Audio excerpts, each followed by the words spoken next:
به به دوستای عزیزم، خیلی خوش اومدین. خیلی ممنونم که ساب کردین به چنل خودتون و جزو اولین نفراتی هستین که بهم انرژی میدین. من هم سعی میکنم با آموزش های بیشتر بهتون برش گردونم. من وقتی میبینم یه سوالی توی کامنت ها پرتکرار میشه تصمیم میگیرم براش ویدیو بسازم، چون طبق آمار باز هم کسانی وجود خواهند داشت که با اون مشکل مواجه میشن. خب بچه‌ها، خیلی ها پرسیدن چرا نمیتونیم فولدر کانال ها رو اضافه کنیم. ببینید بچه‌ها، ما فقط میتونیم 2 تا فولدر با لینک به تلگراممون اضافه کنیم. اجازه استفاده بیشتر از 2 فولدر رو به صورت همزمان نداریم. خب حالا باید چیکار کنیم؟ باید حداقل یه فولدر رو پاک کنیم. البته که میتونیم کانال هاش رو حفظ کنیم. خب بریم بهتون نشون بدم. راستی لایک و سابسکرایب یادتون نره. مرسی بچه‌ها.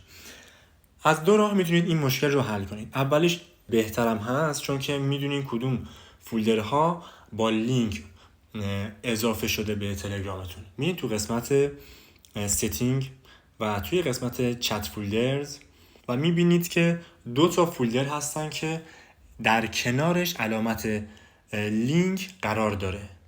یکی این و یکی این. شما با کشیدن این فولدرها به سمت چپ میتونید حذفش کنید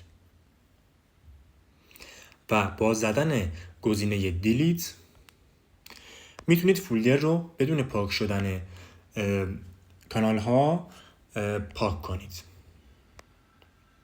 که من نمیخوام پاک کنم. حالا ریموو میزنین و پاک میشه خیلی راحت. حالا میتونین برین و اون فولدری که با لینک میخواین عضوش بشین رو عضو بشین. مورد بعدی این است که از تب خود تلگرام تو همون برین روی همون فولدر و روش نگه دارید و اینجا هم روی ریموو کلیک کنید. البته اینجا دیگه مشخص نیست کدوم فولدرها با لینک عضو شدن، ولی خب اگر میدونید میتونید از اینجا هم پاکش کنید. مراحل هم طبق همون مراحل قبلیه، مثل همونه. میتونید روی ریموو فولدر بزنید و پاکش کنید. اگر سوالی یا مشکلی دارین میتونید تو کانال تلگرام برام بذارید تا من همونجا راهنماییتون کنم. مرسی از اینکه لایک و سابسکرایب میکنید و از چنل خودتون حمایت میکنید. خیلی خیلی دوستتون دارم. تا ویدیوی بعد، بدرود.